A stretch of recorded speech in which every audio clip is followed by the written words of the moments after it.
د کیپټل سټي پولیس افیسر معیار سعید مطابق بیګا چې کوم اپریشنز شوي دي په هغې کې 12 انکاونټرز شوي دي.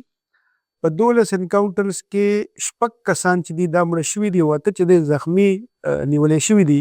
دې کې مین ډرګ ډیلرز دي او ورسره هغه سنیچرز دي او سټریټ کریمینلز دي چې کوم په دې روژه کې ډېر زیات شي او خاص کر د ماښام ټایم کې او چې کوم خلک بهر روزي هغې نه موبایل سنیچ کوي او نور کیش کې سنیچ کوي. 95 کیسز رجسټر شوي دي دا د ډرګ ډیلرز خلاف او د آیس والا خلاف. دا یو ډېر غټ تعداد دی. په دې کې چې کوم ارست شوي دي نو هغه دي 15,400 او یو کم 50. تاسو به د دې تعداد نه اندازه کړئ چې څومره ارست شوي دي او څومره خلک چې دی د دې خلاف کیسز شوي دي. لکه دا یو څومره غټه ایشو راپېښه ده دې ښار ته